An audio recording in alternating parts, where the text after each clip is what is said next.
We are live. Hi, Maria. Hi, Shane. How are you? How are you? Good, good. Good. Ooh. I am doing well. What's the temperature over there in Germany? Oh my God. Right now it's like 4 degrees Celsius. That would be, what's that? Maybe like 36, 38, kind of. It's so cold. Yeah. Yeah. I don't know. But I we're think it's gonna get some really nice weather. Like in the middle of next week, it's gonna be like really, really warm for spring. nice. We've had a couple of those days already. It's 45 degrees Fahrenheit here. We're It's good. getting there. Is your summer about the same length as ours? Well, you wouldn't know that probably. Well, summer, like it starts to get hot here sometimes towards the end of June. Sometimes it doesn't get hot until the end of July. It really depends. Okay. Last summer was not too bad. It didn't get really hot, so that was okay. Our summers can get there. It seems like every summer it's getting hotter and hotter and hotter. Do Hmm. you believe in global warming? I Oh no. believe we go through different phases. Like there are warming phases and there are cooling phases, and so I believe some of it happens naturally. And in some moments, yeah, we can contribute to it, but I don't believe it's all our fault. Okay, fair enough. That's a topic for another time, or not at all, because I don't really talk about it. Like, it is what it is. Any big plans for the weekend? No, well, we start daylight savings time tonight, so just resetting my clocks tomorrow. And Mm-hmm. then, yeah, just got some new books and maybe just put my nose in the books. I need to be doing the same thing. I've gotten so many books lately, and I have one more coming. I have the only astrology book you'll ever need coming Ah, tomorrow. Because apparently it's the only astrology book I'll ever need. yeah. But no, I got a little one at Barnes and Noble, one of those like $8 just kind of fluff books. Hmm. And I was like, oh, this is all very interesting. And then I started looking into the Thoth and, watching astrology videos. And I was like, this is really interesting. I want a better book because the book I have doesn't cut it at all. So do you So want to combine tarot and astrology? Like, do you want to put the meanings on it? I'm very interested right now in really diving into everything there is to know about the tarot. And that would take a lifetime, but I'm going to start with some of the astrology associations. And I know very little about, like, I watched a video last night on what deacons, however you want to say it, what those are. I had no idea. So now I know. Hmm. But it's just like overwhelming how much there is. Yeah. Yeah. But I think, I mean, since you have the Hermetic Tarot that actually has the associations written on it, Mm-hmm. the symbols, so that should make it a bit Yeah. easier. Yeah, that's coming next week, so I'm happy about that. That one looks intense, like really intense. It does at first, but you get used to it pretty quickly. Do you have it? I have it and I like it. Okay. And I actually like when I do readings with that, I actually pair it with the classic RWS to get like two different viewpoints on the same question, and I really like that. Okay, interesting. I'll have to think about doing the same. Yes. Okay, so let's just get started. Let's get started. Yeah. I think is there one person here? Me. No, there's another one. It says two, so if you're there, hi, whoever you are. Hello. Make yourself known, please. Yeah, say hi. Say hi. Okay, so I'm just going to start by reading what the American Tarot Association says ethical tarot readers are. It says they are people who help others better hear their own inner guides. They empower clients to think through their options and come to decisions on their own. They encourage clients to seek the licensed professional help of doctors, counselors, accountants, and lawyers, especially in cases where the client's concern goes beyond the expertise of the reader. They do not use the cards to identify curses or bad energy and then charge a fee to remove these curses or bad energy. And that's it. That's the extent of. Oh, it's my sister. Hi. Okay, so that is the extent. That is the extent of any. Did you look? You said you couldn't translate some of the words, but did you get a general I can't idea? translate it word for word, but for the German tarot associations, they do have a code of honor, and everyone who wants to become a member has to identify with this. And so basically, it talks about that tarot is an instrument to gain knowledge, and that everything beyond that is my personal interpretation, kind of, and that it works with symbolism. And symbolism is a spectrum, so there's always different things that can be interpreted into it. And they also say that things like legal, financial, medical, or psychological questions that I don't have any qualification for, I shouldn't answer, but instead send the client to get professional help in those regards. And also don't interfere with like how you would raise your child, or like if the client wants to ask questions about how to raise their child, that should not be interfered with. And knowing that all the interpretations are subjective, and the client needs to know that they have free will to do whatever they want to do with that, basically. Fair enough. That's a lot. There are guidelines too in the American. I'm not going to go through them, but there are some guidelines, and they're probably about the same on the American Tarot Association. So me and Maria both have a list of bullet points, and we're kind of just going to go back and forth and go over our questions and bullet points. Feel free to chime in if you'd like. And I'm going to let Maria go first. I'm very interested in what your first topic will be. So I think something that I was thinking about when I looked at this is like, do we have different, like going back to another life that we did on culture, like do our personal ethics and moral compass, like do different cultures might see this in a different way, or are the tarot ethics like universal no matter where we are? What do you think about that? I feel like that really is. That's a tough question, because that really goes beyond tarot. Like, it's like ethics are different depending on where in different cultures. I think there are some that are kind of, what would you say, immutable? Like they are there, like worldwide. Like do not murder is a fairly common worldwide, unless we go into like third world country tribes maybe. But I think that every human being probably has a sense of don't murder. Some cultures might be like don't murder unless they deserve it. But yeah, so when it comes to tarot, I think there could be some small differences between cultures, but I think overall around the world in every culture, most tarot readers will have the same code of ethics. What do you think? Yeah, I think so too. I mean, looking at who we know from tarot, like what countries we see on TarotTube, I think most readers, they really agree on the basics.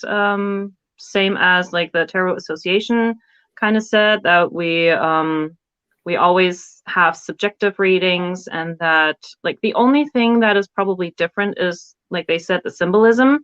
But for me, that also goes into what kind of deck I'm using. There, the symbolism even changed. So that's kind of different. But overall, I'd say for the most part, we do have the same moral values, the same compass. And I think that is something that we can build on. And so that will be understood in different countries. Okay, nice. Okay, so I forgot about this, and I am going to tell you a little story about today that happened, and that sparked this next question or situation. Okay, so I'm going to be PC about this. There was somebody that I traded with recently, was a great trade, but he messaged me today. We've already traded, went through good and everything. And he messaged me today and said, would you be interested in a copy of the Bone Stone and Earth Flesh? Is it Earth Flesh, Bone Stone and Earth Flesh? Something like that, yeah. I think so. Somebody correct me if I'm wrong. You know what that is, right? Mm-hmm. Avalon Cameron's deck, it's sold out. It has gone from anywhere between $300 to $1,000. Mm-hmm. And I'm like, well, sure, I'd be interested, but I don't have the money. Like, you know, so she was like, well, I was just putting my feelers out. And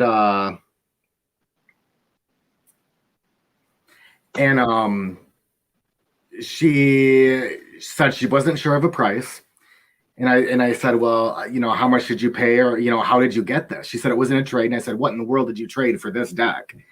And apparently she said she traded a few decks or a couple decks, something like that, and a few cloths or pouches or something. And she said that the person, I said, well, that's a really good deal. And she said, yeah, I think the person just wanted it to go to somebody who would use it. And I've seen it, like 300 is a lot for a deck, but that's not a lot when you're seeing it going for $900, $1,000. So I saw that a couple weeks ago and I commended the person. I was like, good for you. You know, you're not trying to sell this for $600, $700, $800. You know, 300 is still pricey, but it's more fair. So she said that she was picking my brain because she wanted a fair price, but she wanted to make a few extra bucks. Mm-hmm. Now, my question is, do you think it was ethical of somebody to do that if their only intention is to resell the deck for more money? So here's a person saying, I'm going to trade this deck to somebody for a couple of, you know, smaller price decks and a couple of pouches. I think that's a fair price for this deck for sure. So I'm willing to do that. And then I get somebody who is just like, okay, I don't want this deck. I don't want this deck. Give me the Bone Stone so I can sell it for $800 and make some money. As opposed to somebody who genuinely wants the deck, then not having the opportunity to trade for it. What do you think? I think that's the same with artwork. If someone wants to treat those decks as an investment, that's their right to do it if they paid it. I personally would probably not buy it for such a high price unless it was something that I really, really, really wanted and there was no other way for me to get it. Then I would have to think about it. But otherwise, I've also seen some decks go for ridiculous prices. Like there was this Oracle deck, the Fallen Angels Oracle by Nigel Suckling, and for the longest time it was out of print, and the most expensive one I saw on Amazon Marketplace was 1,700 euros. And now it's back in print. You can get it for 17 euros. And so I never would have, not even for 100, knowing what the price originally was. And I think in that case, yeah, we all know that some people might treat it as an investment. They may buy a certain deck, wait until it's out of print, and then sell it. And it's their right to do so as long as they don't try to rip someone off. Like, as long as you're honest about it, go for it. If someone wants to buy it, and if you want to make money, sell it on eBay. If you want to rip someone off in a trade, no. But if you want to make money, just sell it on eBay and then see what people are willing to give you. And I think a deck is only as much worth as someone is willing to pay for it. It's true. Okay. I'm honestly not sure how I feel about it. I haven't given a lot of thought to it, and I haven't made my mind up. My initial thought is, if somebody is just treating these as investments, they're collecting for the investment, they're buying and selling to make money, I guess, you know, that is their right, and that's what they want to do, and that's the way a lot of the things in this world work, so go for it. But if you're a genuine tarot enthusiast, genuine tarot reader, who's reading, practicing ethics, you know, has a good moral code, then I feel like you're not the kind of person who wants to make $750 off a deck. You know, like, then I don't think I would ever feel comfortable doing that. But I can't say for sure. So I really don't know. I've been in that situation where I actually sold a deck. I bought one that I got for a normal price for like 25 euros. And it is a deck that is kind of out of print. At least the English version is. The German version is not. And the German version can still be bought mass market on Amazon. And so I thought, okay, I don't like this deck. I bought it as an investment, and I thought, well, we'll see what happens. But then I found a friend who really loves this deck and the artwork, and so I sold it to her for the original price that I got it for. I love that, because I think another one of my hangups when I think about decks like this, and this is just probably in particular decks being created now, decks like Bone Stone and Earthflesh, is that I feel like you have a lot of people that probably buy 10 decks. And then over the course of the next few months, we'll sell them and make a very tidy profit. And so when you're doing that, you're taking away decks that other people genuinely want, are genuinely attracted to, and not even giving them the opportunity. It's like when Adele first came back out years and years and years ago, I missed out on a ticket. It's an awful story. I had the ticket in my hand, went to look for a different ticket, came back and sold out. She was sold out within minutes. I lost my chance because people were buying them in mass quantities. The same ticket I would have paid $80 for that night was being sold a week later on eBay for $500. So same thing here. People buying something cheap, not giving other people the opportunity, and then reselling it for a huge profit. Something that just came to mind is like when the whole, she who shall not be named, Doreen Virtue, when she announced that she would discontinue working with that publisher, and they kind of kicked her out because she went full on Christian and everything was the devil now. And so there was kind of a run towards her decks because they knew, okay, once they're sold out, they're sold out. And a lot of people got them to then sell them for a higher price. But I think something that started around that same time was a lot of the the counterfeit decks. They are so like you can pretty much buy every single deck now, even on Amazon as the counterfeit version. And so I think like the downside to having these expensive decks and these limited editions and everything kind of also sparked this entire counterfeit business. So that if you can't get the original one, you can get the counterfeit for just $5. How do you feel about that? I think it's awful. Okay, good. I wasn't sure where you'd land, and I was like, oh. I mean, I do have, because I saw one on Amazon that I thought was the real deal, and it wasn't too cheap. I think it was like $15 or something. And so I thought I was getting the real one, but then when I got it, it was a much smaller version. It had the code on it that you have to scan in order to get the guidebook. And but I have it and I use it if I want to. I mean, I did buy 2 counterfeit decks on purpose from She Who Shall Not Be Named after they were sold out. And for those, I actually have the real versions in a different language. I wasn't able to get my hands on the English version, but I do have the, the Past Lives one in French, but I can't speak French.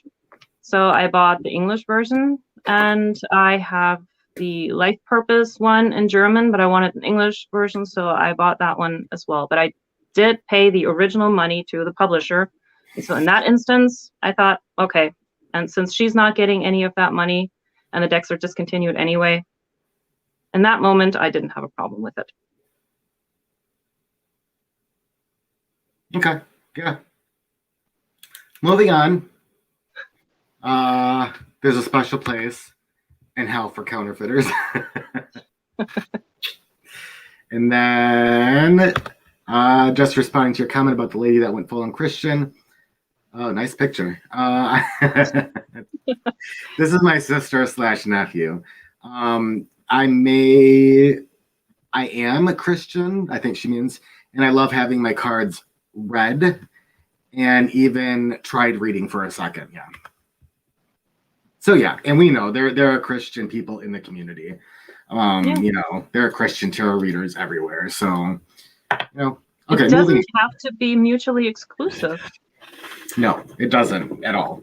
People, yeah, that's another topic. If we got into that, we'd be going on for hours about that. So, it's your turn actually. So when you first started reading, did you actually think about those kind of things? Like, what kind of reader do I want to be? Or did you just go into it? I just went into it. I never thought about that. Has definitely developed. That's definitely developed. Because I think the Did more you have, readings you do, the more you realize what. yeah. At the beginning, I didn't think of myself as somebody who had life experience that could be used to help others with the same problems and use the tarot in conjunction with that. I didn't think of myself like that. And today I can and I do. So when I first started, I was like, I can read about anything. Yep. In reality, like it definitely helps to have some experience in whatever issues you're taking on or allowing yourself to be, asked about. How about you? Well, when I first got into it, like I kind of started reading right away for family members mostly, and also very close friends. And it was through those readings that I kind of mapped out the do's and don'ts in a way, like what works, what doesn't work, how I personally approach certain topics, whether it was health, divorce, or any of that kind of stuff. And that kind of like through experiences, reading for others, I learned what I feel comfortable with and what I don't. So Mhm. I actually had to go through that process in order to know it. Same. So then that gets into do you do medical readings? No, Do you think they're I did. ethical? I did one for my grandma because she wanted to know what was going on, and it turned into a medical reading that said if she didn't change her diet, she would die, and she did because she didn't Told change me her that. diet. Yeah. Mhm. And so there I experienced what that's like, and that was the last time I did that. Do you think it's ethical for people to read about that? No. You Why? can, like, if you want to read your own cards on a topic like that, that's everyone's right to do that.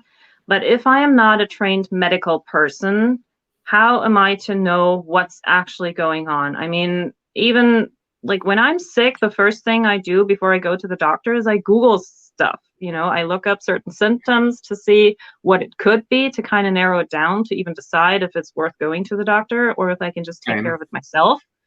But yeah, even that needs some research on my part. I can't just look into the cards and say, oh, you have trouble with your liver, or oh my God, you need to go and see a neurologist or whatever. I can't do that. Mhm. And I'm not experienced. I don't have a degree in that, so I shouldn't.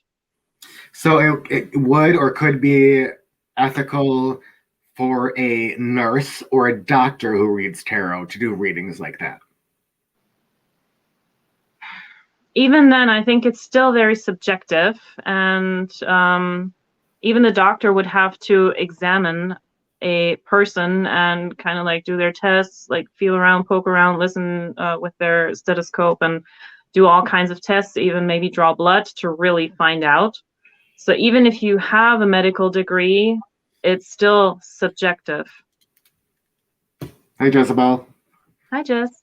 Okay. So do you feel the same for legal? Yeah. Mm-hmm.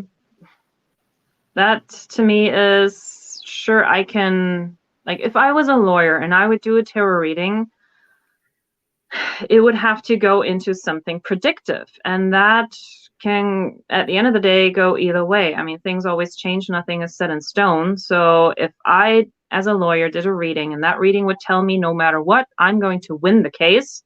And then I'm going to focus on that and I'm not going to put in the actual work. And of course, it's not going to work out. And if I get too hung up on something like that, I'm going to forget about everything that I need to do. And even then, I wouldn't. The one thing I haven't tried yet is if I could actually do like financial readings for myself, like looking at maybe like the stock market and then kind of see, just practice readings for myself, like how it goes, like goes up or down, and should I invest or something. That is something that I would have to try for myself. But even then, I wouldn't do that for others because Okay. I cannot take that responsibility for someone else's life or money or fate in that sense. Sure. I think if someone is under a doctor's care, I will read about emotional, spiritual issues around the condition or how to care for themselves in those. I read, but never diagnose. So, someone who's under a doctor's care, I will read about emotional, spiritual issues that are connected with the condition. So, yeah, I get that. To offer something on top of that, yeah. But not as like purely the only. But never diagnosing. Yeah. Mm. And then Jezebel says, I think as a doctor, you would have to be even more careful of doing medical readings as you would be liable for mistakes. Yeah, for sure. Yeah. For sure. I don't think a lot of doctors would do it, even if they, I don't think they would. I've never even heard of that. Okay, but this then, for me, begs this question. And I don't want to get heavily into this because I think we've already talked about it, and it's another whole topic. But you believe these answers are not just laying out some cards and meditating on them. You think in some way, shape, or form, these cards are coming from the universe. I call it my intuition, whether that's spirit guides talking to me or whatever you want to call it. Of course, I have no way of knowing for sure. But when I do a reading, I always combine it with my gut feeling. And in more cases than not, that's right. And I do have some moments, like there was one specific example where I didn't trust my gut so much. And okay, so we were in it was another tarot group chat. And like one person was doing a live chat and everyone in the group. And there was one person that wanted to know something. And we said, sure, why don't we all draw a card? And so everyone started drawing a card, and everyone started to have really good cards. There were no, it was a relationship related question, and there was no Tower, no Three of Swords, any of that. And so everyone was giving these really positive answers. And I had the Devil, and my gut feeling was telling me, no, this is not going to work out. This is not it. No. But then everyone kept giving these positive readings and said, yeah, this is going to be great. This is going to be like the best of the best. And so in that moment, I felt like, okay, what do I do? Do I spin this in a positive way, or do I say what I'm actually feeling? And I went with spinning it in a positive way because I didn't want to look like the jerk that says, no, it's not going to work. But now I know it didn't work, and that my feeling was actually right, and that the Devil card was just there to confirm that. And so I wish I would have said something in a way, but then again, would that have made a difference? I don't know.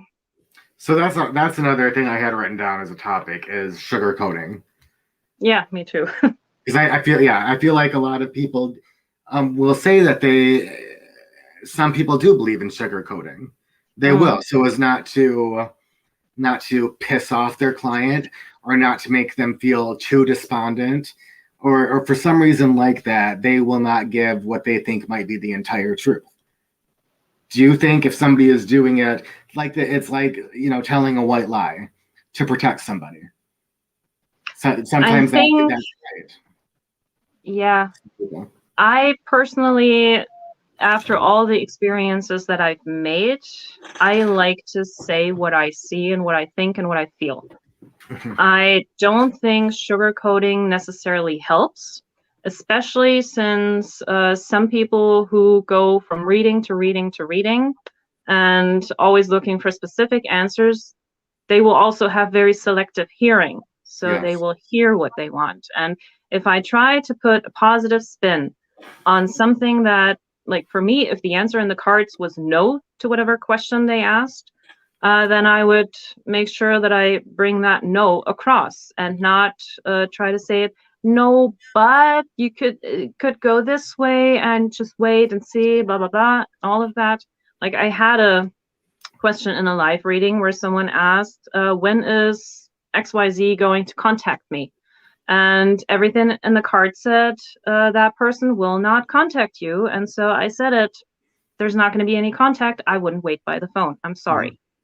and I'm just going to say it. Then, of course, I have to keep in mind that the person on the other end might be very sensitive and like in a very emotional state that is like very hurt for things that have gone down in their lives. But I would rather be honest than sugarcoat and give them false hope. Yeah, for sure. So do you think it's unethical for somebody to sugarcoat? Is it just a matter of taste, matter of preference, matter of how you read, or is it unethical for people to sugarcoat? If sugarcoating doesn't take away from the actual message, like if you still get the point across that you want to make, but just saying it in a nice way, then I think it's okay, especially like this is so much easier in a face-to-face reading when you can actually see the person's response and you can see how they react based on their body language, and then you can know, okay, I need to take a different approach. But if we do impersonal readings, like maybe on the telephone or something, it's hard to kind of tell that. And yeah, I would say be respectful, but make sure that sugarcoating doesn't take it into a different direction. Yeah. I'm not a sugarcoater myself. I will say things in a gentle-ish way, but I I am definitely more upfront, more brash. Is brash the word I'm looking for? Something like that. But I Asking warn the people. German. I warn people. Like if I'm gonna read for somebody, like readings, I in the about me or what you're gonna get, I'm very upfront with. I will not sugarcoat. I will tell you exactly what I see. If it hurts you, that's not on me. But as an addict, I know how harmful it can be to have things sugarcoated. When you really need to hear the truth in order to change, sometimes it takes people being blunt to the extreme that other people would find it unnecessary or cruel. I don't think like that. I'm gonna say it straightforward, say it bluntly, and that's just how I think that's how we should live life in general. And I think more and more the world is getting to this PC version of saying things in the nicest way you possibly can, and that's just yeah. Not only is it just for me, it's aggravating. It's also draining. It just drains you to have to put a spin on everything that you say and the way that you act, and So that's my take. I am not a sugarcoater at all.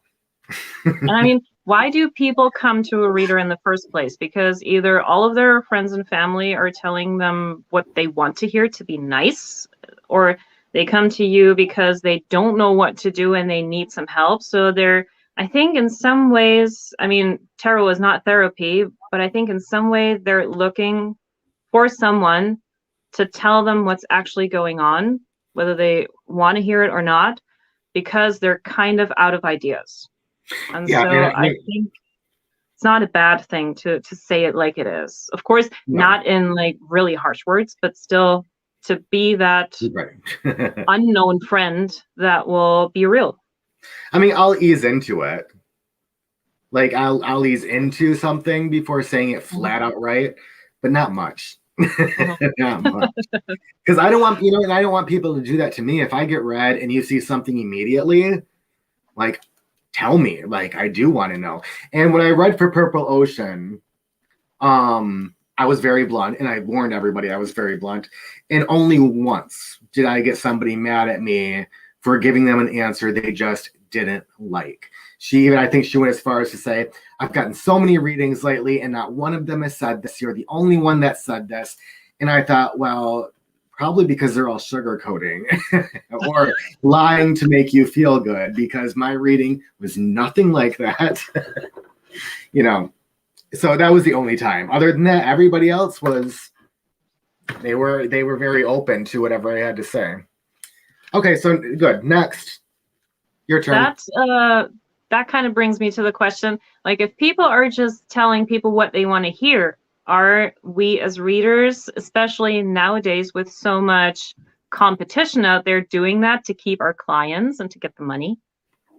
Say it again. If we have like, if so many readers are telling the clients what they want to hear, are we as readers falling into that because we have so much competition at the end of the day, we want to make money? Do we get corrupted? Let's rephrase it and say, is it ethical to sugarcoat things so that you can keep up with competition? No. my initial and flat out my opinion is no. If sugarcoating to you means white lies or not fully going into detail about how you feel about what is going on, if that's what sugarcoating means, then no, you have sold out. Money is not worth compromising your morals. I would never do that. Would you? Well, I know I want to eventually kind of turn this into a business that I don't quite know what it's going to look like yet, but I do want to stay true to myself. And if that means I'm going to be the reader that's going to tell you like it is, then that's going to be my brand. So I would rather have people turn to me that think I'm exactly what they want, and like kind of differentiate myself from everyone else who will just tell them what they want to hear. And I would rather try to be different, but still stay true to myself.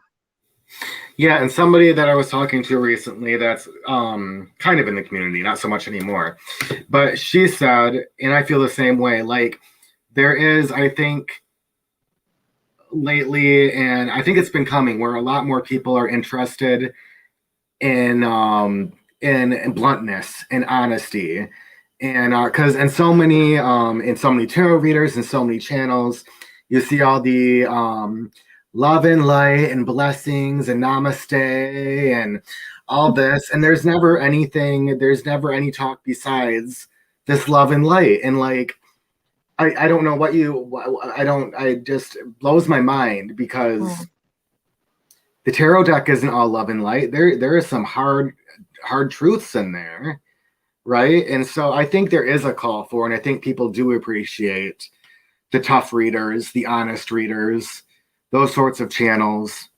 You know, I not everybody. There's, you know, the world is in a daze, and I think still a lot of people would just rather subscribe, you know, to that belief system. It's called toxic positivity, and I can't stand it, but no. A lot of people love it.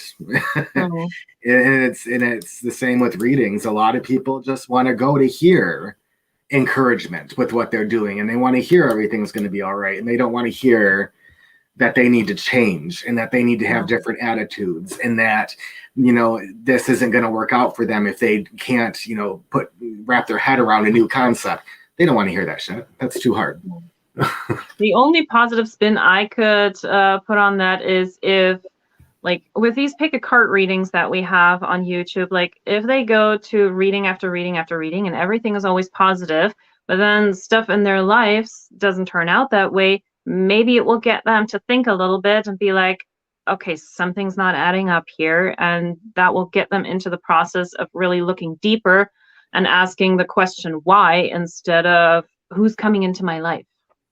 Like, why do I need someone to come into my life? Oh, I had a woman who was fighting to get pregnant, and every time she had a positive test, she would come for a reading, and never would a child come from it. And I knew that. That was soul crushing. It would be. And you sugarcoated so much to her. I mean, pregnancy readings, I think, no. I don't think I could ever read for that, so I don't know how I would sugarcoat that, because I don't think I could read for any woman being pregnant and what's going to happen. Like, that gets into the medical field for me, so I'm not sure exactly what you were reading, but maybe, you know, sugarcoating, if you were just saying, I don't know, that is very tough, Jezebel, because you don't want to make somebody so despondent that they start thinking about ending their life type of thing. You would never want to do that.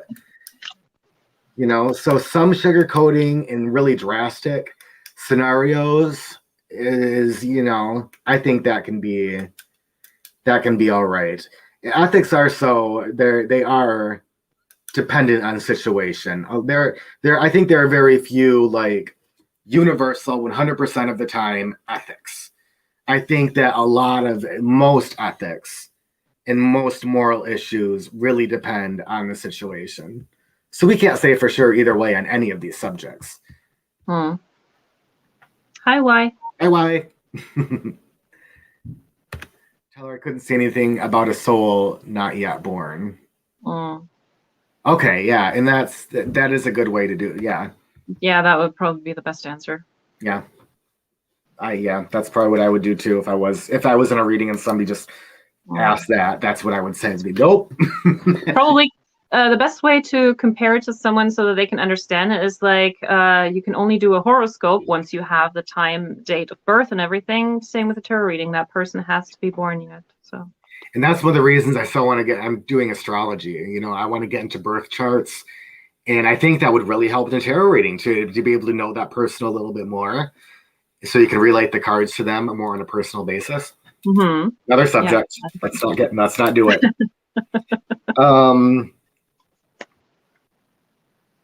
Okay, so I don't want that really quick, I guess. We'll talk about it. But how do you feel about third person readings? Such as, I want to know how my boyfriend is feeling about me and what he's thinking about this situation. Yeah. I've been doing a lot of those, especially in the live chats. That's like the number one question. And yeah, it's for me right now, I look at them as basically just good practice. But normally, I don't really like to intrude on the other person too much, especially if they want to know something about infidelity. Like that's the big no-no. Like if someone wants to know, is someone cheating on me, you should probably ask that person who you suspect of cheating, because there's no way that I could give a good answer. And the other person that I'm reading about is not there to give their side of the story or defend themselves or anything. And everything that I say is my interpretation. And there's always three sides to every story, mine, yours, and the truth. So what really is the truth? And so I can kind of, like, sure, as tarot readers, I think we have a way of picking up on certain energy and interpreting that. If that is true, only the third person could actually validate that. Neither me as the reader nor the person asking the question can really validate if what I see in the cards is actually true. So that's why we always give the disclaimer, like the readings are for entertainment purposes. And I would stick with that. Yeah. I believe with everything you said, except that if I felt the cards were telling me that the other person was cheating, I would tell that person. Because I think cheating in itself. But how do we know? What? How do we know if it's really true? I wouldn't say for sure. I would say it's something to maybe be concerned about if I felt the cards were seriously in that direction. I mean, there would have to be some intense cards that were telling me. But I think I might go in that direction if that's what the card said. But then at the end of the day, it would still be kind of hearsay. So something for me to think about. I would probably, like, if that question came up, I would probably rephrase it and bring it back to the client and say, okay, if you're obviously thinking about like this kind of cheating thing, then I would turn around and ask, okay, let's look into why do you want to save this relationship? Why is it important to you? Or what can you do in order to open up to communication? Give the client something empowering that he or she can do to start the conversation with the person that they suspect is cheating on them, instead of telling the person, oh, he's definitely cheating on you, so you should leave him. No, like I would turn around and go for a different question. Okay, I really like that. So when is my boyfriend going to leave his wife? As an example of a question. And that is more, I mean, third party, can you take out the when and just say, is my boyfriend going to leave his wife? Is that a question you would feel comfortable answering? No, because I like what I see today might not even be true tomorrow in that predictive kind of sense, because events can change, nothing is set in stone. And this is no, especially when three is company in that kind of situation. Mm-mm. So what if she just said, is my boyfriend going to leave me?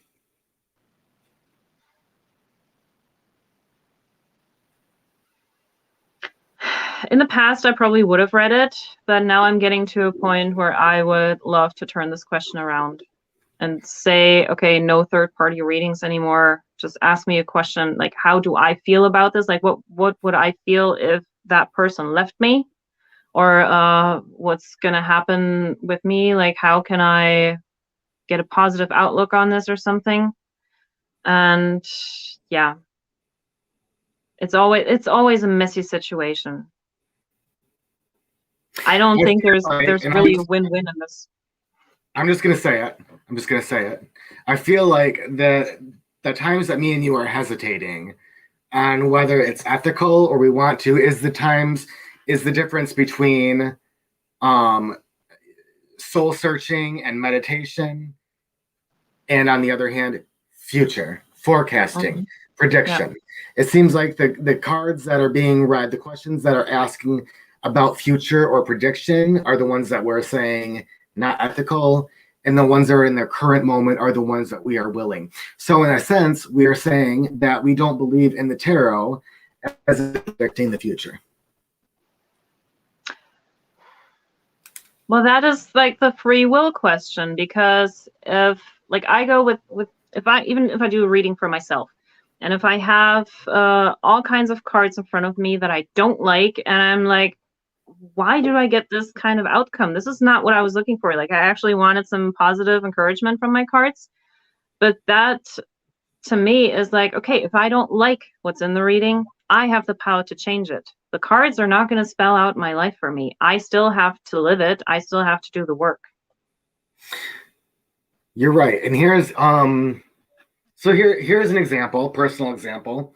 I don't know if any of you will remember this, but this is one of my big holy crap moments with the tarot.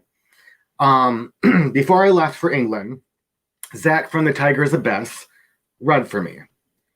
And his reading, I forget the exact cards, but at this time I had been a year sober. There was no plan on me drinking, using any substance, nothing like that. And Zach's reading was, there will be a disagreement that will end in a fight, and it will involve alcohol. And at the time I was like, okay, Zach, like, nice try. And if you don't know, that's exactly what happened. A week after I got to England, I relapsed and ended up in a fight and ended up in a lot of pain for everybody involved. And that was one of those big, holy shit, he read that to a T. Mm-hmm. And he was using predictive tarot. Not only, he was using very specific predictive tarot. I believe it works. I mean, I do it for myself. I do predictive readings for myself as well, because I want to know how something turns out. So I don't shy away from it. It's just at the end of the day, I still have to go that way. And maybe some of it will turn into self-fulfilling prophecy, knowing it in the back of my head. That's an issue. So that I'm kind of like, I'm leading up to it because I know it. Someone's told me. Maybe if I forgot it, but it's still in there. And so I believe it can be predictive. I just don't know to what extent.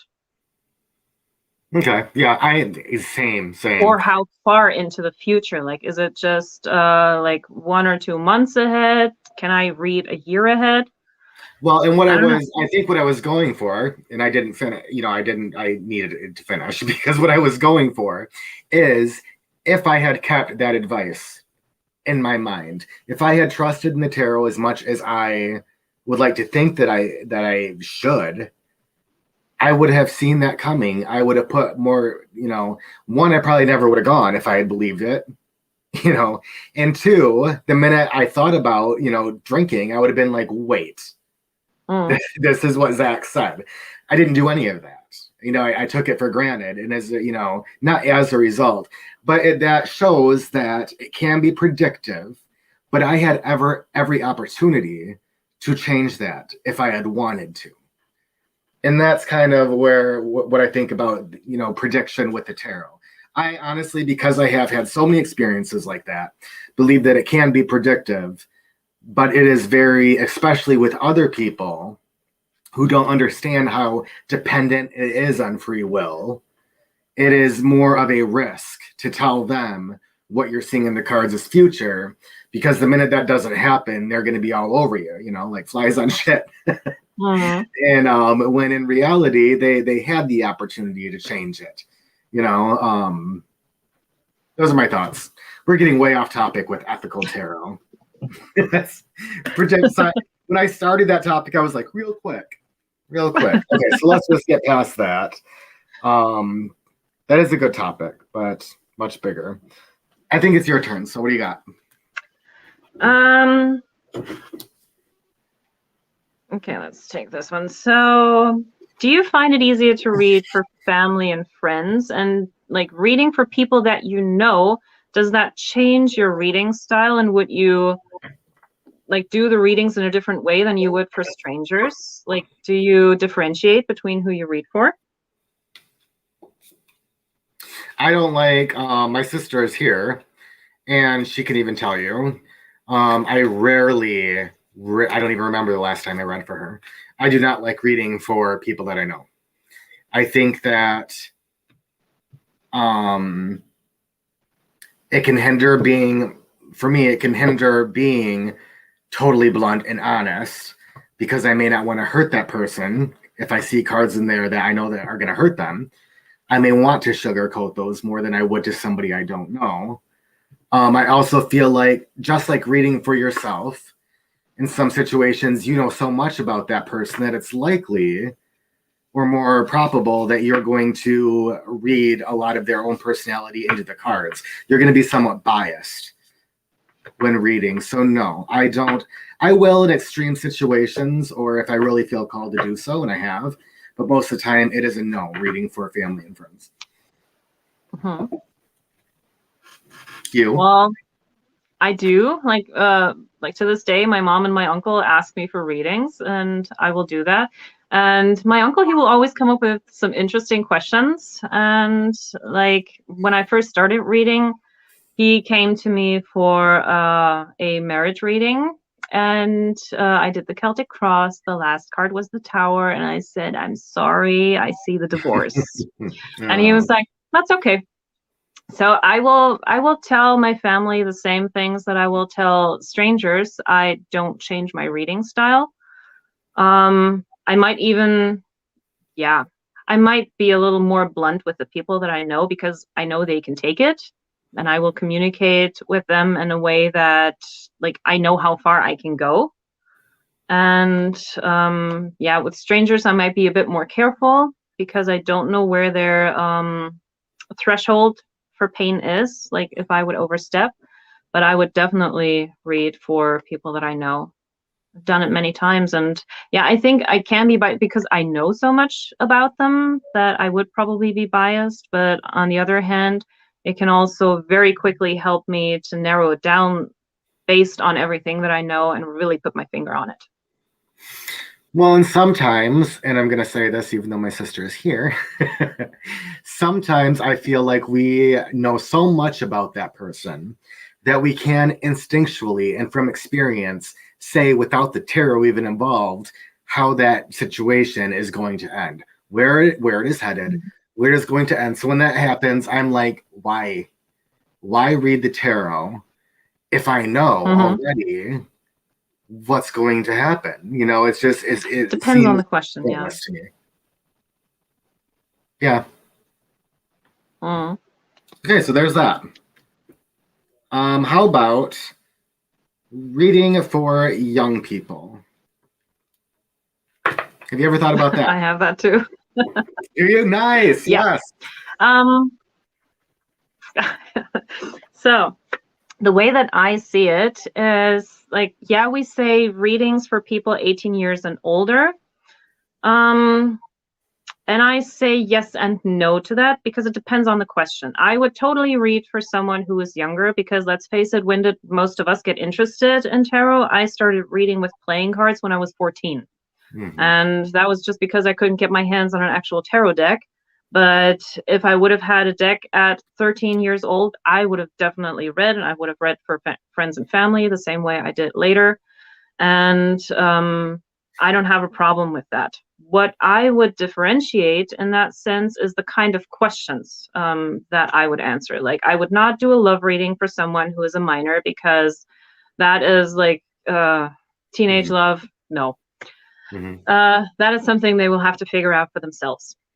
But what I would do, especially in like the later teen years when they are almost about to finish school, for example, and they want to find out, okay, what would happen if I go to college? Or what would happen if I just took like a trainee position? Like, what would be the differences? Kind of like giving them a way of like searching their feelings to find out what they actually want and what they would feel comfortable with. Maybe for young people, I would have, I don't know, 2 or 3 specific spreads to choose from that they would get, and then we could look on something that looks at personal talents or what do they have to offer, what are they good at, what could they turn into a profession, that kind of thing, helping them figure stuff out. But I would not do a love reading for them like I would do for someone who has been in multiple relationships and knows what love is all about. That kind of like I would differentiate.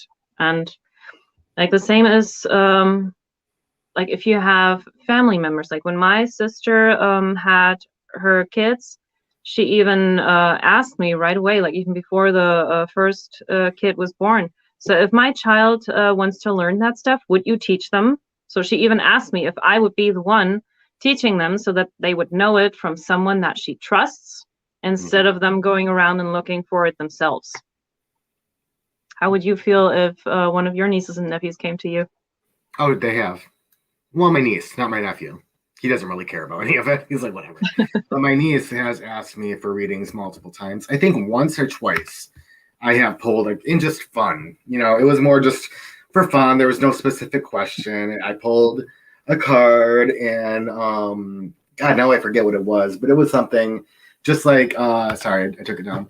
Just like Amy said, right? Amy? Yeah. Amy is strength. Okay. Light and encouraging. Yeah, light and encouraging. I would never like. I think that 16 through 17, 16, 17, I might read for depending on the question. Like I'm having problems in school. My self-esteem is really low.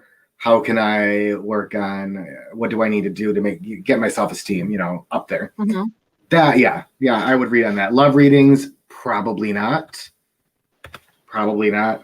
I stick to 18 and up. I haven't had any young people ever ask me besides my niece, and those have not been serious. But I know her so well that I think if she hits 16 and wants a real reading, I would probably do it.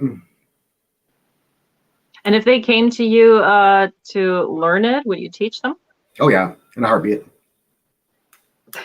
Again, not until I'm not even get put an age on. I won't even. Not at this point. I wouldn't. She's just turning 14 this week, so I wouldn't at this age. And it wouldn't be an age. It would be. I'd have to know they were emotionally ready, emotionally mature enough, in a sense, to take it with. They'd have to take it with some seriousness. I couldn't do it if they were just doing it because they wanted to read for fun or they thought it was something cool to show their friends. Like, I would only do it if they were very certain that they really were feeling like called to and wanted to read.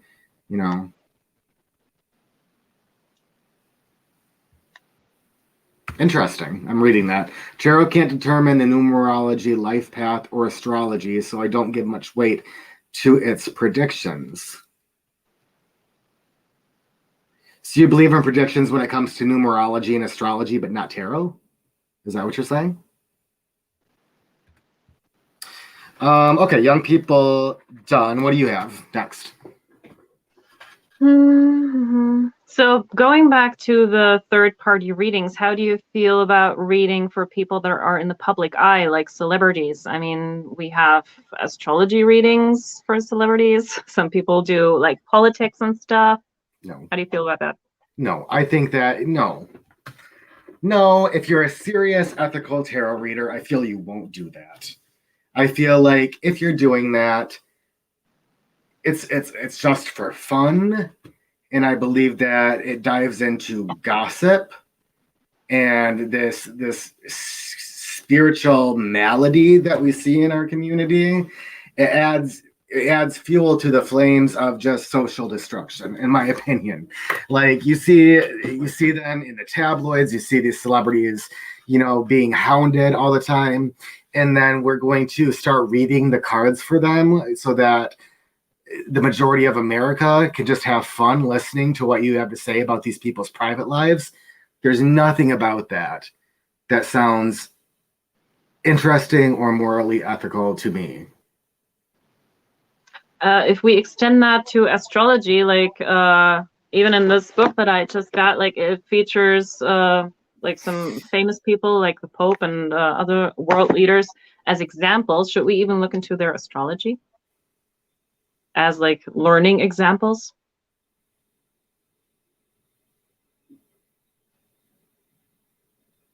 What do you think? Wait, let's see what he says first. Yes, your numerology explains more versus a tarot reading. I don't agree, but everybody has a right to their own opinions. The tarot contains a lot of numerology, but it is much bigger than numerology, in my opinion. Yeah. So what do you think about reading celebrities' birth chart? I can see why someone in the public eye would be like open to just be used, but then again, they also have a private life. So in an astrology book, I can see why it's easier because you can actually compare it to what you know about the person, what you can research, versus a practice reading of a person that you just make up and you have no way of knowing if any of that is real. So maybe do it more with dead people, but then again, can we really get their exact dates? So people are no longer there and we can, like, I don't know, like Isaac Newton or something, look into that and still be able to research some of it and verify it versus someone who's still living who doesn't want their private life out there. I would have to, Josh, I really don't know what you're getting at, but we are in a tarot ethics chat. We're not really talking much about astrology, numerology, and palmistry in particular, but it seems like you're very much trying to push those subjects and not wanting to talk about the tarot. If that's the case, then you're in the wrong chat room. I would have to give a lot more thought to, because you're right, it is much easier for people to see how it works if they know the person, but then you're just using that person. If they have their birthday, if their birthday is online, it's public information. You'd have to know their birth time. So if that was public information, I guess I don't see a large problem with that. I mean, I even have one book that has Bill Clinton and Monica Lewinsky as examples in there, and they read that whole situation, and the book was written around the time when that stuff happened. So they even gave some predictions that weren't known at the time, and looking at it now, like 20 years later, it's kind of freakishly accurate, like what actually went down, knowing that. And it's really interesting to read that, especially if you want to learn something and you can look at what's going on. Okay, so So then, yeah, I think that it would be more appropriate to read for somebody who's dead. You know, not reading a birth chart to see what's going to happen with a celebrity in the next year. Mm-hmm. If they didn't ask for that reading, no, no. So in a projective sense, I don't think that's everly morally acceptable to me. I don't believe that a birth chart should be used to give to read into anybody's future if they haven't asked to be read, especially then to share that with people in a book or online in any form. I don't feel right about that. Mm-mm. If they have passed, say it's for like an ex-president,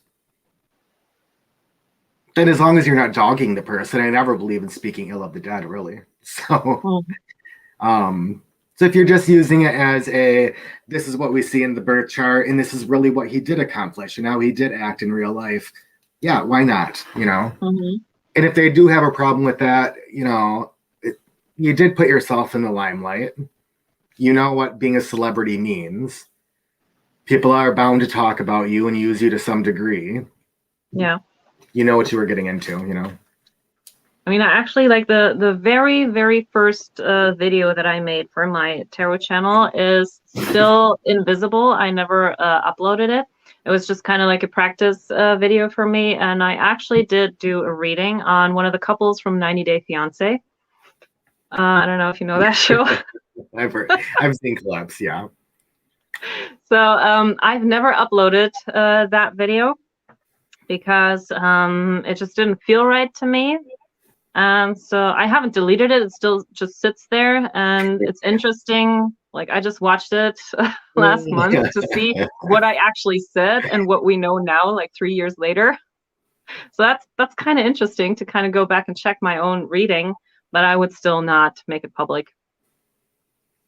So so then do you feel it's morally ethical? So I can't say that anymore. I'm sorry if I have. That's redundant. Is it ethical to read for a celebrity's future just for yourself in your own enjoyment without sharing it with others? For myself, if I just want to read into it, I don't have a problem with that. I mean, whether I'm reading the gossip column in a magazine or if I'm going to look into my cards, that's kind of like the same thing. And I'm just trying to see, like for me, I see this as practice, because if they are in the public eye and I have a way of verifying the information, then this is like the best practice I can get, in a sense, if I'm just practicing with myself. Unless I have other people that I can read for who can then tell me, yes, this is true, no, this is not true. This is probably the best way to start practicing on your own.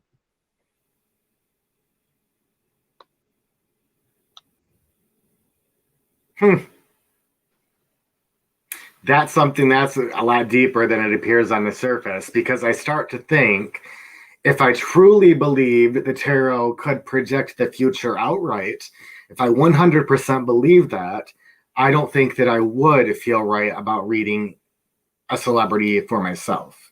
Since I don't fully believe it, because I'm a skeptic, I feel like I can, because that is fun. You're right. You do get to see, was I right? Was I wrong? You know, what's really happening? But what happens if you do see something terrible? What happens if you do see a tower and you really feel strongly they're heading for something disastrous? And you can see from what they're going through in the tabloids or whatever, like, you know, this is going to, you don't have any way of contacting that person or letting them know. So you've read a situation, you know it's going to happen, but can't do anything to stop it. I guess that's, if you can handle that, then yeah. Then I guess I still don't see anything wrong with it. That's like another if I'm not gonna tell anyone, not even family or friends, if I just do it for myself, the only way why I would do it is either for personal interest or to practice. And if whether it's good or bad then actually happens when I see it in the cards, that just gives me the knowledge of, okay, what I do works. Like the way that I read I can actually see the symbolism, I can interpret it. So that just gives me the confirmation that I'm on the right path. Yeah. Okay. Another big subject now I have to think about. I still have like 4, and where it's already been over an hour. So let's let's try to get down to business. How many more do you have? Uh, uh, Different question because we've been all over the Hmm. thing. Is it your turn or mine? I don't know. Go for it. Okay, one. Does money take away from the spiritual or psychological tool that tarot can be? So should we read for money or not? Ooh, yes. Yes. Because while it's not, you don't get a degree for tarot, it is something that if you are a good tarot reader, it's something that you have put a lot of time and energy into studying, Hopefully. researching, reading. You've spent a lot of yourself doing that, and it's also very taxing to do a reading. It is. It drains you a little bit every time you do one. So I do believe you deserve compensation, because you have put so much. It's just like any other vocation. It just happens you do not go to a college to get the degree. I think that there is a point where it's overcharged, and then there is like a mark there where like that's not ethical any longer. I have something to add to that, but I want to know your initial thoughts. Well, I see it as a service. Like if I provide a service, then sure, I can take money for that. And even my Reiki teacher, back in the days, she told me that it should always be some kind of exchange. It should always be a give and take. And so it can either be reading for reading or service for money. Hmm. And it's like the same thing with any other thing. Like if I go to a hairdresser and I want them to cut my hair, then they will want something in return because they put some work into it. If not just like the learning the job and everything, but the actual work, the time they put into the like cutting my hair, doing everything, like that's time off their clock, and so they should be compensated. Yeah. But how much that is worth, that is a different question. How do you determine how much that's worth? Well, I kind of go by like looking at other people's prices, and I want to make sure that if I do turn this into a business, that I don't want to undercut anyone to ruin other people's business or to potentially even ruin mine. But I also don't want to ask like ridiculous prices, because at the end of the day, I still want to make money. So I would try to keep it. I would compare it to other jobs as well and see, okay, how much money do I make in my job now per hour? I would also like try to calculate, okay, what kind of bills do I have to pay? How many readings would I have to do if I offered it for this price? How much would I have to do for that? What can I offer? What are my services? Basic reading. Can I add anything on top of that? Do I work with just tarot? Do I throw in astrology? All those kind of things I would have to map out and then come up with a price. Yeah, I'm kind of right there with you. Right now, I would charge more than I would have 5 years ago, but I Mm-hmm. probably won't charge as much as I will 5 years from now. I Mm-hmm. feel like the more experienced, the more knowledge a reader has, the more they should be able to charge. Mm-hmm. Um, just like, if you have a really good lawyer is going to charge more than somebody who just gives half a shit. So I feel like that kind of, but I still think that they're like, what about the readers that become so popular that they're in such high demand that they then start charging hundreds for a reading? For Mm-hmm. me, there would be a stopping point where I would feel sound, and then I would just first come first serve. I would never keep raising my price to extravagant levels just because there is a demand. I wouldn't feel right becoming a millionaire off doing readings. I don't think many people do Yeah. become millionaires off readings, but I would not feel good about making lots of money off doing just readings alone. I guess in some cases, like if Like I know one reader who does tarot and astrology, living in Los Angeles and reading for some famous people. Like he charges like $200. So that is a price that I don't feel comfortable with because at the end of the day, I'm going to read for people like me who have a normal job, who are not like filthy rich and stuff. So yeah, I would keep it like a normal price that people can actually pay.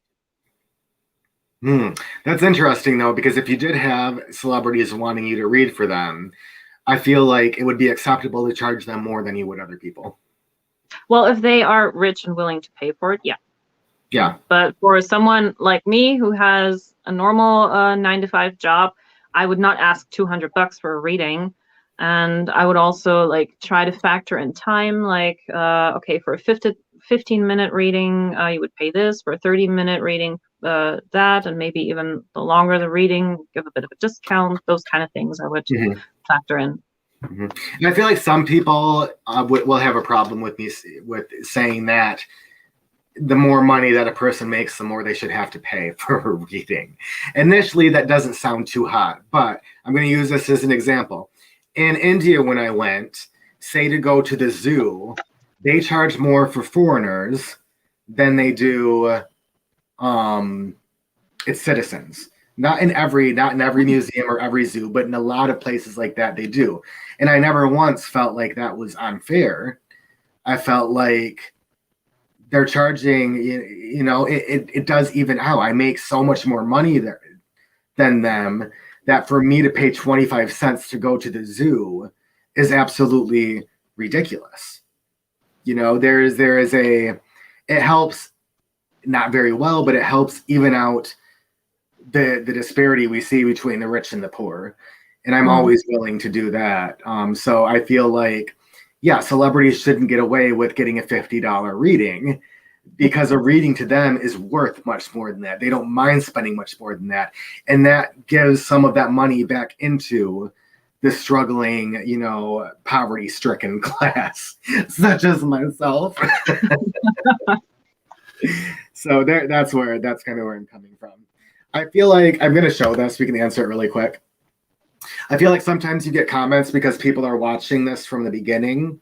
So you get comments that were from like a half an hour ago. Should people avoid the tower moments? With the crashing, the phoenix can rise. Does the tower mean change is imminent but necessary? Oh no, she's caught up because here she's asking something else. No, we talked about this. Sugarcoating, no. If I see a tower, I'm going to flat out say, there's going to be an issue. Let's look at what that issue is. I won't shy away, from, especially with the tower. I think it is necessary to go there. Yeah. And I think as a reader, and I did this over the last 12 months probably, I actually started to become friends with every single card. Like if someone asks me what's my least favorite card, I can't answer that question anymore. Like back in the days, I probably would have said Hierophant, Three of Swords, something like that. I can't say that anymore because I actually looked at every card and tried to find out what can that card teach me, even if it's an uncomfortable situation, but it is the human experience. It's part of it. Yeah, I kind of feel the same. She says, I do agree people will pay for quality, and yes, ethically, most people would have a stopping point. A local medium announced she received a Psychic of the Year award. She would be raising her prices.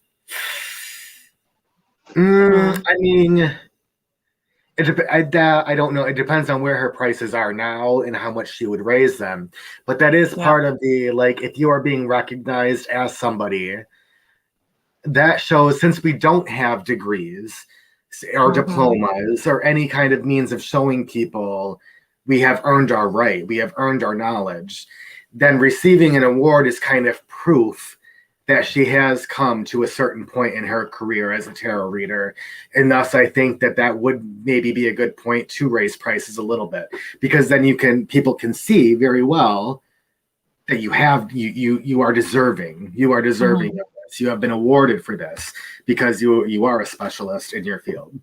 So I would agree with raising her prices as long as she doesn't raise them extravagantly or, what I mean. Yeah, I agree. Okay. So, kind of in that same genre, how do you feel about tarot courses and certificates? Tarot courses, yes. Certificates, no. So I even am subscribed to, and I still have to finish it, like Julian Victoria's tarot course. I would do astrology courses, all kinds of things. I have a past life regression course on Udemy that I still have to take. I'm currently enrolled in a psychic development master class, so I'm taking courses to learn more, to broaden my horizon. And I think if you are really serious as a reader, it shouldn't be like, oh, I don't need this. It should be like, oh, let me see what else I can learn so I can develop my own skills even further. And certificates, since this is a very subjective thing and we don't have like a Hogwarts that can give us a like a diploma or anything, I don't think it's really necessary, because anyone who can offer a course can print out a certificate. And yeah. Am I frozen or are you?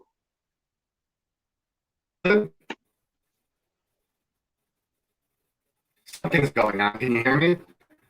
I can hear you a little bit, but I can barely see you. So I know. I don't know why it's not. I have. so it's you. I'm gonna reconnect. Now I can see you again. Yeah. I'm gonna. Step out and come back in. Yeah.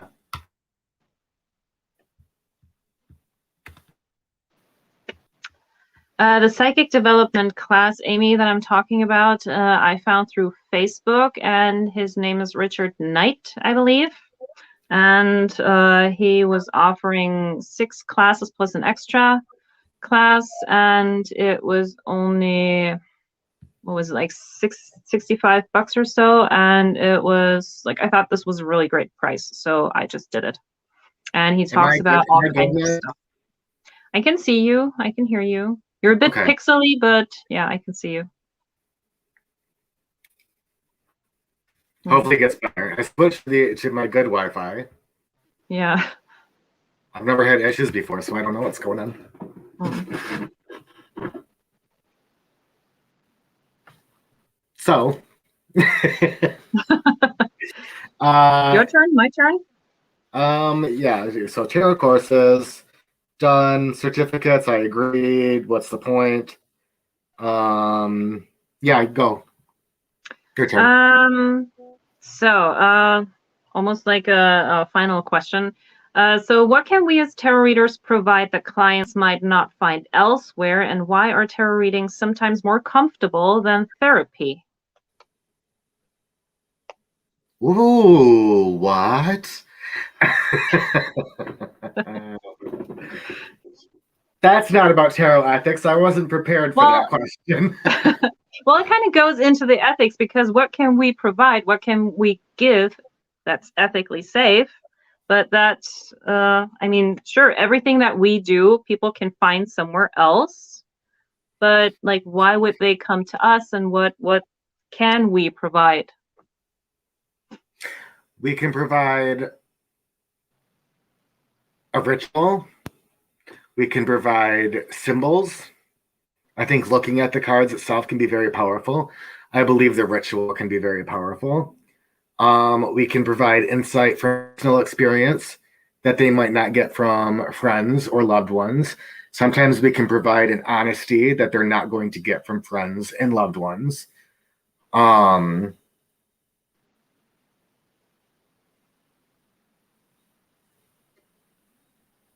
insight is the most important for me. Like anybody, any kind of friend or loved one can tell you what they're seeing on the surface, or even what they see, instinctually, because they know you. But I find the tarot cards call you out in ways that are not expected, and they call out things that you wouldn't normally see, and they force you to think about things you normally wouldn't think about or consider. So in that sense, they are a completely different tool than anything else, and can be, I think, very important to spiritual growth. Yeah. Yeah. Yeah. for me, it's like soul searching. That's, Mhm. I think, something that can be gained from that, to, even if it's just to really ask yourself, why is this important to me? Like, why do I even want the answer to this question? Why does that give me sleepless nights? To really get to know myself better at the end of the day. And that goes for the client as well. Yeah. Okay, so I'm gonna skip the last few because I think that's a good ending point. I have one last question. And this is probably something that should have been asked at the beginning. Probably should have been the first question we asked, but we'll do it now. And that is, what or who is determining these ethical standards we're talking about? Society? Then if that's the case, do we believe what society says and does all the time? No. So then our ethical standards are very much wobbly, just like society is. I think, yeah, it's like a lot of it comes from upbringing, what we are taught from parents in school, like how we should behave as humans, what is expected of us, what is considered good, what is considered bad. And I think we kind of take it from there and, yeah, just come up with, I don't know, someone at some point came up with these ethical points and everyone agreed, or added to it, took away from it, and that's just what we have. Some of Yeah. it might even come from the old days with religion. Mm-hmm. Mm-hmm. Mm-hmm. Mm-hmm. Like the you Yeah, shall not kill. yeah. I do feel like though two people from the same culture could have different ethical. I mean, they do. It happens all the time. So I don't know. So I guess that's just where I wanted to end this because I wanted to make sure people know that when I'm talking about ethical, and I think Maria feels the same way, when I'm talking about these standards, they aren't a universal, flat out standard. They are my personal belief, her personal beliefs and ethical standards. They are subject to change depending on who you are. And that doesn't mean one is right and one is wrong. I don't know. I do the best I can. But I feel for the people that I have met and trust and value their judgment, it is people that get their ethical standards from the higher self that resides within. People that can feel intuitively what is right and what is wrong. And I feel when you meet those people that are so few and far between nowadays, that they are more often than not on the very same exact playing field that you are on. And so that is what I trust. Mm-hmm. Yeah. Any I final think thoughts? something that we probably could do, at least the tarot tubers that actually do readings, like we have this about page on YouTube. Maybe it wouldn't be a bad idea if we put our own ethical code on there for people to read instead of just having a disclaimer under the live reading videos or something. Maybe that is something that I'm gonna do. Like actually put it on my page. Mm-hmm. Sounds good to me. Any last words Okay, from I you? didn't see this. I think some people prefer tarot because if they don't like the answer, they can dismiss it. But I also think therapy sometimes leaves out the spiritual component. I think you're right on both. And I have heard about some therapy tarot sessions. And I think that is so cool. I don't think it happens often. And it would take a specific type of clientele. Mm-hmm. I think that is phenomenal. I think you're getting the best of the best when you find somebody who has gone through college and gotten a degree for therapy and then also can read the tarot along with that, like hands down. Yeah. All right. Well, 1.5 hours. A lot of people think that you have training, knowledge, proven experience. I can understand that it's human, but I don't agree. Okay, so you don't agree that she should be changing her prices. Like I just said, everybody is going to have their own viewpoints on all of it, and that doesn't mean one is right and one is wrong. Hmm. Well, it's You just know? like with actors getting an Oscar. Like as soon as they have an Oscar, they will raise their prices, and other producers will have to pay a ton of money to get them into their movies and stuff. So it's the same thing. Yeah, which I feel is appropriate. If you're that good that you can win an Oscar, more people are going to trust, that you can do the job. More people might come to see your films, so Mm. you're going to make them more money, which means you should get paid more. Hmm. Anyway, that's all I got. Are you good, Maria? Yeah, I'm good. Okay. Thank you, everybody, for being here. And I really did enjoy this topic. I'm sure that we will be back soon with something different. Yeah.